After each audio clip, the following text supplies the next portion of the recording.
sebagian besar rakyat itu fokusnya adalah how to survive gitu loh. Ya, bikin pilkada nih. Bisa kita lihat, satu, sebagian masyarakat itu akan semakin rentan oleh politik uang. Iya kan? Oleh serangan fajar, wah lagi nggak susah makan lo, gila lo, iya kan? Disiram nih sama politik uang, selesai sudah. Guys, beberapa di antara lo itu kasih komentar tentang kaos gue ya.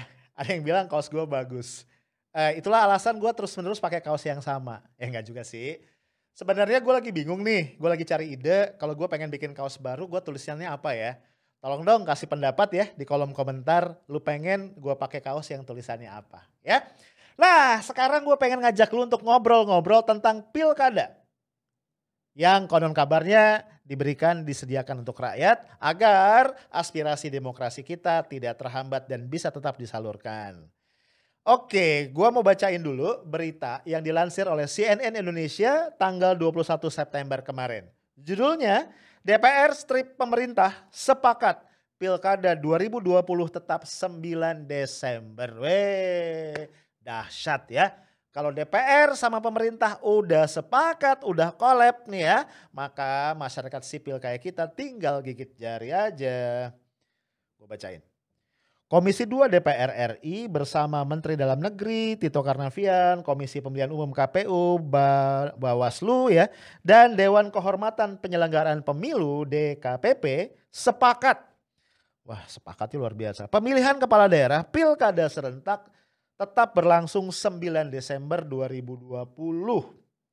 Nah, ini ada kutipan dari kata-kata Ketua Komisi 2 DPR Ahmad Doli Kurnia. Dia bilang gini, mencermati seluruh tahapan yang sudah dan sedang berlangsung, masih sesuai sebagaimana yang telah direncanakan, dan situasi yang masih terkendali. What? Ini nih kalau pejabat ngomong nggak pakai data, capek ngeresponnya ya. Udahlah tambahan kasus itu menembus 4.000 sekian per hari. Positivity rate 10%. Gua gak tahu kalau fatality rate-nya berapa, tapi yang cukup tinggi gitu ya.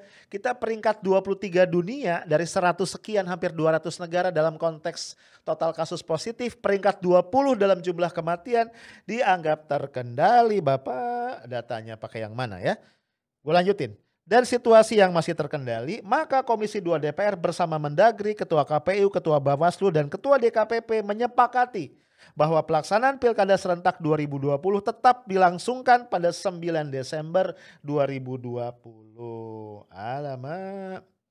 Nah, walaupun nih ada hiburannya ya, dia bilang KPU harus merevisi peraturan KPU yang merupakan turunan dari undang-undang ya, yang menekankan pada 6 poin. Nah, ini yang gue pengen bahas sama lu. 1. Melarang pertemuan yang melibatkan massa banyak dan kerumunan seperti rapat umum, konser, dan arak-arakan. Note, ini kayaknya tone-nya cukup positif ya. Since sebelumnya ada komisioner KPU yang masih mengatakan bahwa konser diperbolehkan asal menerapkan protokol kesehatan. Waktu denger itu gue geleng-geleng. Gimana caranya dangdutan nih di kampung-kampung ya. Itu pakai protokol kesehatan ya. Waduh, kalau bisa menarik banget, gue pengen tahu caranya. Yang kedua nih, mendorong kampanye secara daring. Ya, walaupun kemudian ada juga komisioner KPU yang ngomong ini gak semudah dikatakan katanya gitu ya. Karena masih banyak daerah di Indonesia yang belum tersentuh atau terjangkau oleh jaringan internet. Ketiga, mewajibkan penggunaan masker, hand sanitizer, sabun, dan alat pelindung kesehatan lainnya sebagai media kampanye. Ini gue baca bolak-balik beritanya, gue takut salah kutip, bener ditulis begini ya. Gue bingung, maksudnya apa ya? Menggunakan masker, hand sanitizer, sabun, alat pelindung kesehatan sebagai media kampanye. Gue gak ngerti, sumpah. Tapi gue maklum ya, pejabat emang kalau ngomong ya karena pinter banget gitu ya, rakyat jelata kayak gue kadang-kadang gak ngerti ya.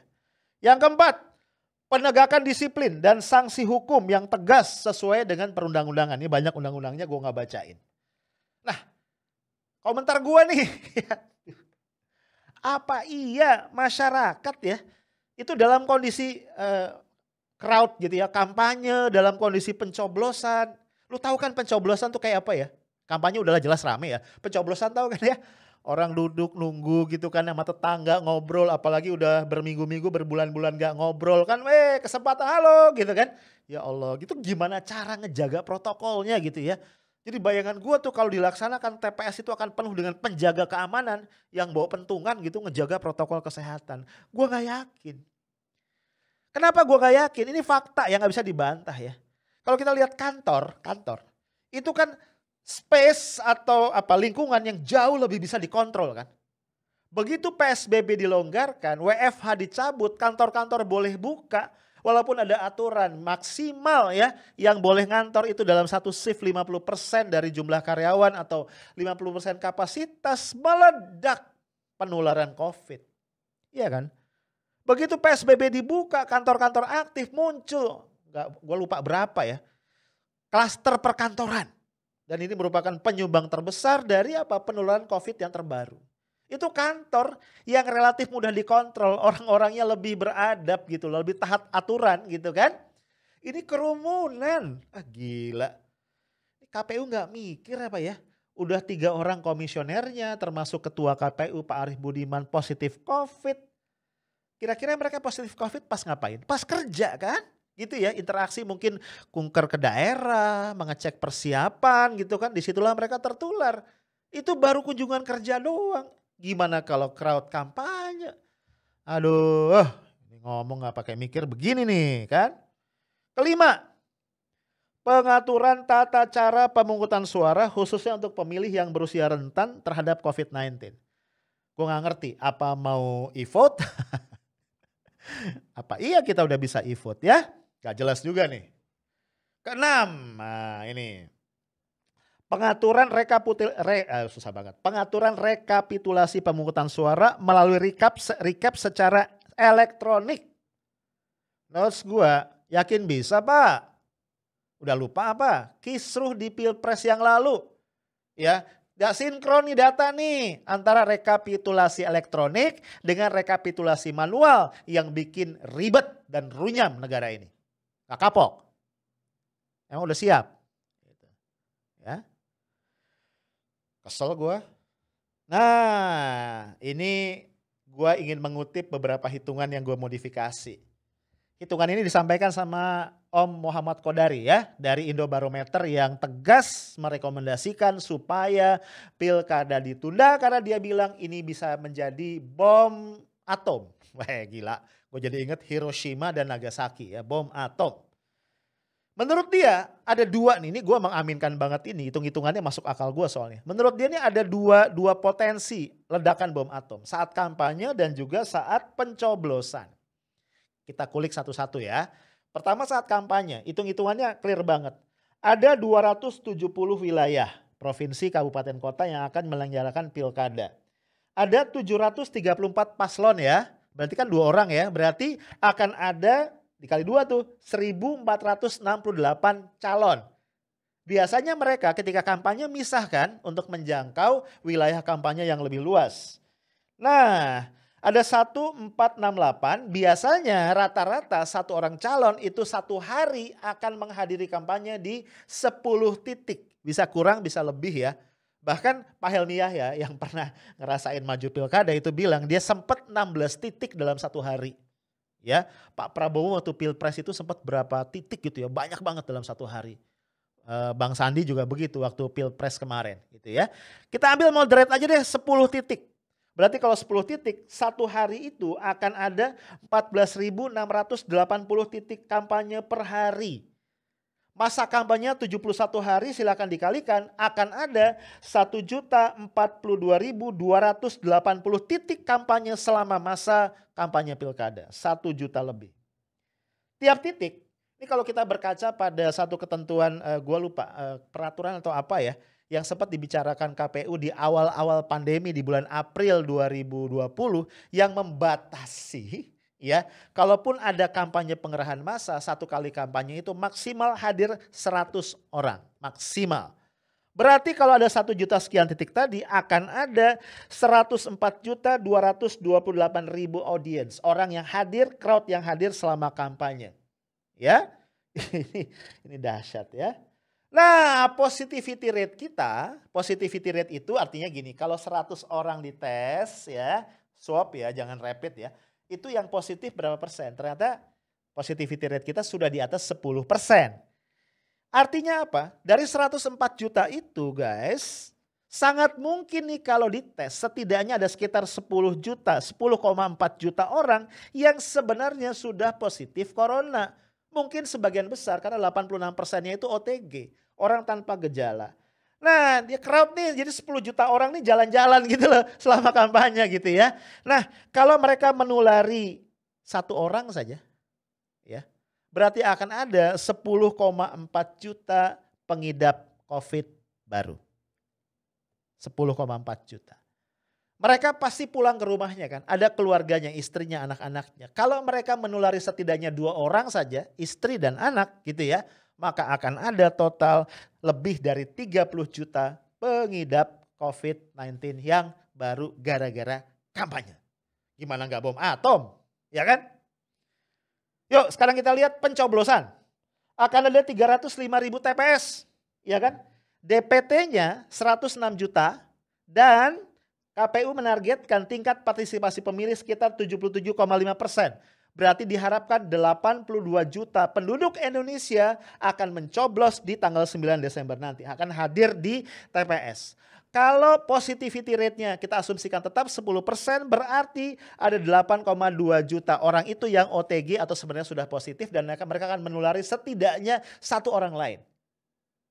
8 juta tambahan pengidap COVID kali 2 gitu kan, kali 3 karena mereka menulari 2 orang keluarganya, akan ada sekitar 24 juta lagi.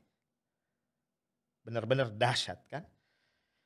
Nah disitulah gue jadi gak habis pikir ya, sama beberapa alasan basi dan gak bermutu ya dari berbagai pihak yang ngotot melaksanakan pilkada tetap tanggal 9 Desember.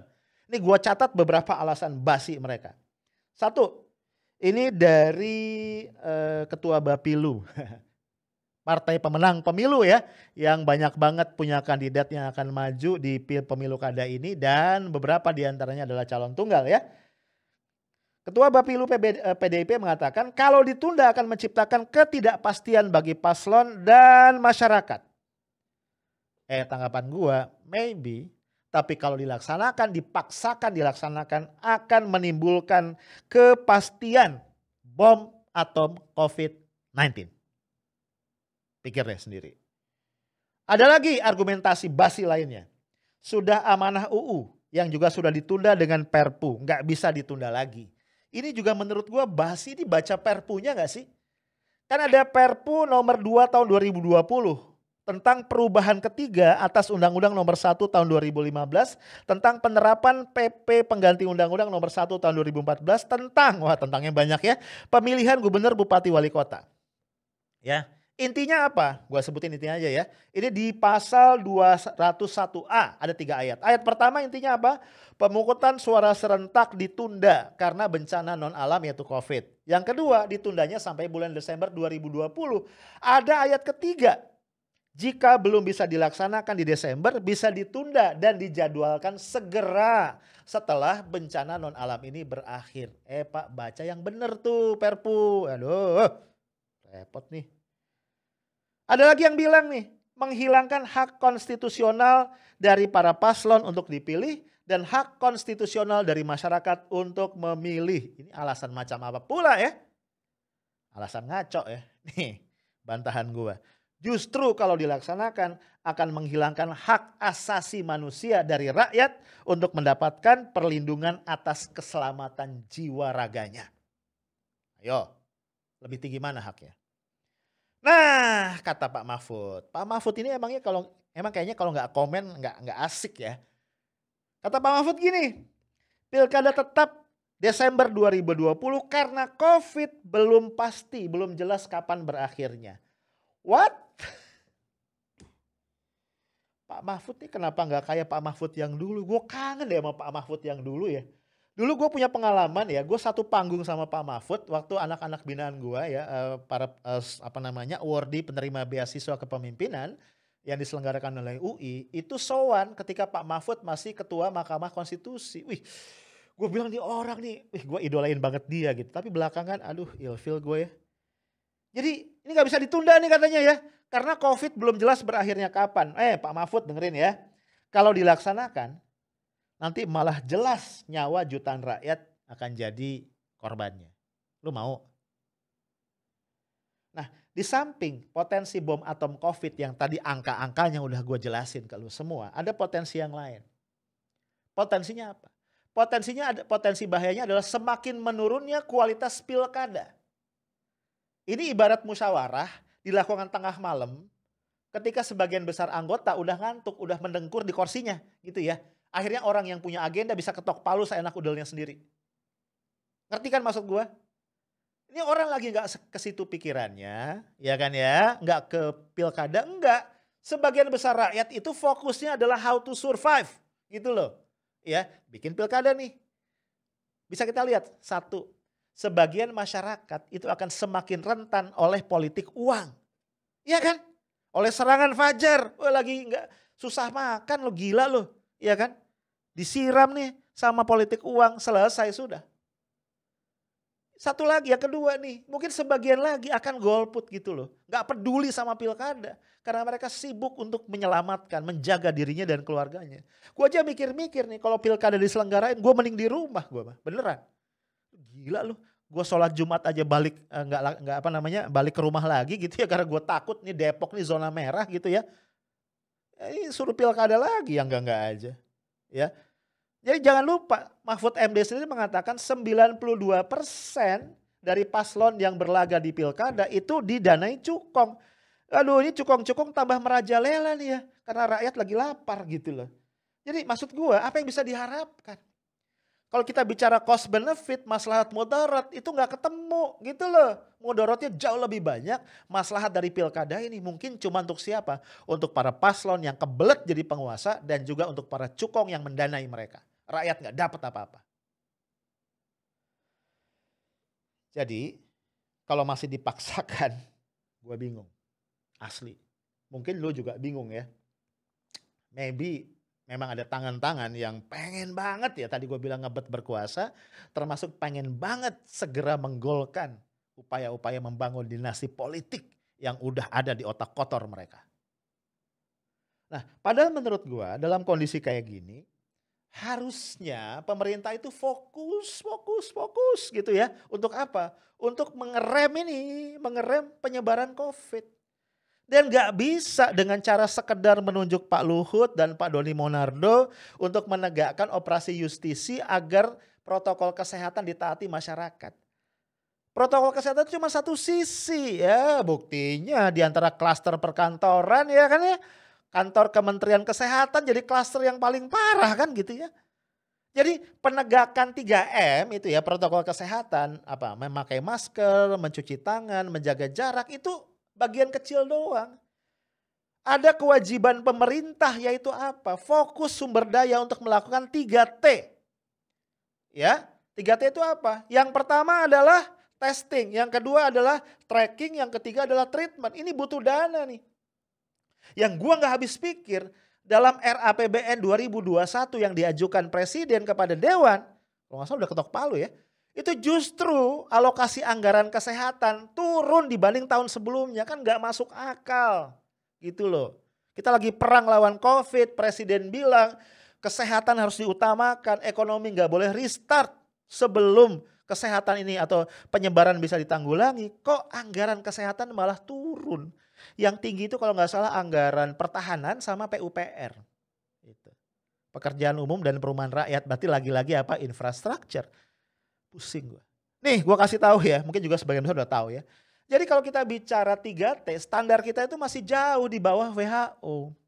T pertama testing. Memang standar WHO itu kan gini ya, yang dites itu setidaknya 1 dari 1.000 penduduk setiap 1 minggu. Gitu ya. Jakarta konon kabarnya sudah jauh di atas standarnya WHO 4-5%. Ini yang dikomentari Pak Presiden ya. Katanya kesenjangan tes antar daerah itu jangan terlalu jauh ya, jangan sampai ada daerah yang terlalu tinggi. Gua bingung ya, bukannya yang rendah disuruh ditinggiin gitu kan ya. Oke lah. Tapi secara nasional standar kita itu masih 1/3 dari standarnya WHO, jauh banget. Kenapa di Jakarta walaupun testingnya udah tinggi tetap gak turun? Karena yang kedua masih rendah, yaitu apa? Tracking. Standarnya WHO, setiap ada 1 orang positif, maka harus di-tracking dengan siapa dia kontak erat. Harus di-tracking 30 orang at least gitu ya, yang kontak erat dengan dia 14 hari ke belakang. Jadi 30 orang standar trackingnya itu. Sementara kita itu baru 1,9, gak nyampe 2. Jadi kalau misalnya si Badu nih positif, itu paling yang di-tracking istri sama anaknya. Padahal mungkin pegawainya, mungkin supirnya, mungkin orang-orang sekitar, mungkin dia ke mall, mungkin dia ke pasar, segala macam. Tracking kita lemah banget. Nah kalau polisi, penegak hukum mau dilibatkan, mestinya dalam hal ini, tracking ini. Yang ketiga treatment. Kenapa Korea Selatan misalnya itu bisa sangat terkendali? Simply karena ya di samping tadi testing dan trackingnya tinggi banget, treatmentnya juga bagus. Itu dipilah, ada 3 fasilitas gitu ya. Mereka yang sudah terpapar tapi gejalanya rendah, itu mereka isolasi. Disediakan tempat-tempat isolasi yang memadai. Kemudian mereka yang gejalanya sedang ini dirawat, tempat-tempat perawatannya dicukupkan. Kemudian mereka yang gejalanya menengah dan berat itu kemudian masuk ICU. Nah kita campur aduk semua, gak jelas, gak cukup fasilitasnya. Gimana mau turun? Nah bayangan gue pemerintah nih ya, daripada ngurus yang enggak, termasuk komentari radikal segala macam, fokusin dana, daya, usaha semuanya ke sana. Kebayang ya pilkada gitu, gue gak tahu dananya berapa T gitu, ini kalau dialihin ke situ kan dahsyat dampaknya. Nah jadi akhirnya gue kembali ingin menutup podcast ini dengan renungan yang gak enak ya. Disitulah gue sadar ternyata memang yang namanya urgency problem itu real ada. Ketika pemerintah nih sebagai agent dari kita nih sebagai prinsipal, kan rakyat ini prinsipal ya, pemilik dari negara ini. Pemerintah tuh agent yang ditunjuk, diamanahkan untuk mengelola apa yang kita miliki. Itu ternyata pemerintah melenceng. Mereka punya agenda sendiri yang tidak sesuai dengan agenda kita, kepentingan kita sebagai rakyat. Again, kalau sudah begini, jangan salahkan masyarakat kalau mereka semakin skeptis terhadap demokrasi kita. Karena demokrasi kita tidak menghasilkan agent yang mengawal kepentingan prinsipalnya. Stay tough, smart, and professional. Assalamualaikum warahmatullahi wabarakatuh.